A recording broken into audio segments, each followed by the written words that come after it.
Lors du sommet Africa Forward organisé les 11 et 12 mai au Kenya, le président français Emmanuel Macron a encore affirmé que l'ère du précaré français en Afrique est terminée. Est-ce que ces propos du président français sont crédibles? Les propos du président français Emmanuel Macron au Kenya sont des propos qui sonnent un disque rayé. Car depuis De Gaulle, Pompidou, Giscard d'Estaing, Mitterrand, Jacques Chirac, Sarkozy, Hollande, jusqu'à Macron, tous les présidents de la 5e République française ont juré que les relations néocoloniales étaient terminées et jamais ils n'y ont mis fin. Les 4 fondements de la domination française contre l'Afrique sont toujours vivants. L'occupation militaire a été réorganisée dans ce qu'Emmanuel Macron et ses compagnons appellent un dispositif socle qui leur permet de conserver l'essentiel de leur base néocolonialiste qui quadrille à Djibouti, à Abidjan, à Dakar, à Libreville, les pays africains. Ils ont redistribué leurs éléments militaires dans des compagnies de sécurité privées et dans les ONG. La monnaie néocoloniale et coloniale du franc CFA est encore vivante. Elle est émise à sa manière et elle permet d'ailleurs de financer le terrorisme sur le dos des Africains eux-mêmes.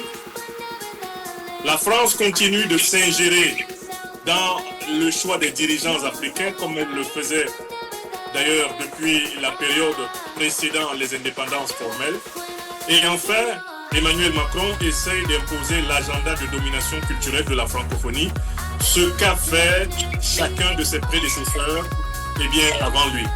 Donc ce sont des propos qui ne sonnent d'autant pas crédibles que le président Macron est à la tête d'une coalition impérialiste qui soutient, médiatise et arme le terrorisme au Sahel et en Afrique francophone pour s'assurer que l'Afrique francophone va continuer à être le compte d'épargne du compte chèque courant de la France qui est au rouge et qui précisément est en déclin sur tous les cadrans de la puissance, de l'économie à la diplomatie.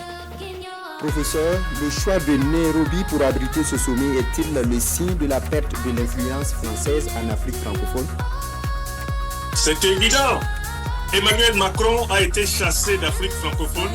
Il se réfugie en Afrique anglophone dans l'espoir de tromper la vigilance des peuples africains anglophones, puisque ceux-ci sont supposés ne pas bien connaître l'esprit néocolonialiste français dont il est l'incarnation par son paternalisme, sa condescendance et son mépris invétéré. Malheureusement, même à Nairobi, Emmanuel Macron et le néocolonialisme français ont été rattrapés. Vous avez vous-même vu que pendant la séance à l'amphithéâtre, le peuple kényan a refusé d'écouter Emmanuel Macron. Il a été boudé, houspillé, hué, il a été rejeté. Mais à l'extérieur même des lieux du sommet, les panafricanistes révolutionnaires kenyans ont mobilisé la population pour demander à Emmanuel Macron de quitter le sol africain du Kenya. Et l'armée kenyane, sous le régime du président William Ruto, est sortie et a tiré à balles réelles pour empêcher les manifestants qui voulaient chasser Macron de Nairobi. Donc en fait, la perte d'influence de la France en Afrique est désormais une évidence. Et ce qui est par contre scandaleux, c'est la persistance d'Emmanuel Macron dans des postures paternalistes, condescendantes et méprisantes, comme celle dans laquelle on l'a vu carrément gronder, carrément vitupérer et vociférer contre l'Assemblée, qui à Nairobi ne voulait pas l'écouter, ce qui est légitime. Il est le dernier chef, en réalité, d'une junte néocolonialiste et terroriste française, instaurée par le général de Gaulle avec la pseudo-décolonisation des années 50-60. Comment analysez-vous justement le changement de dénomination Africa Forward plutôt que de sommet France-Afrique? En réalité, Africa Forward c'est une moquerie de plus, d'autant plus que la France est en crise économique sévère. Emmanuel Macron est confronté à un déficit budgétaire de plus de 3 000 milliards d'euros. Et pendant très longtemps, les déficits budgétaires français étaient financés par les ressources naturelles africaines, par les réserves de change africaines. Tout cela est en train de dysfonctionner gravement. La France est au rouge et ce n'est pas une France au rouge, incapable de faire face à son propre déficit budgétaire. Une France sans budget, une France sans majorité parlementaire de gouvernement. Ce n'est pas elle qui peut, soi-disant, impulser un développement qu'elle a échoué pendant plus de 60 ans impulsé. Et les recherches scientifiques établissent même aujourd'hui que la colonisation africaine par la France a été financée par les Africains eux-mêmes contre leur volonté sous le forceps de la barbarie et de la haute criminalité coloniale. La France n'est pas capable de développer l'Afrique parce qu'elle n'est même pas capable de fonctionner elle-même sur ses fonds propres aujourd'hui. Et c'est une défaite intellectuelle, idéologique, politique, spirituelle et morale qu'incarne aujourd'hui le président Emmanuel Macron, car en fait, avec lui, la France a été jetée plus bas que terre. C'est le président du déshonneur, c'est le président de la déchéance, c'est le président de l'élision de la puissance française.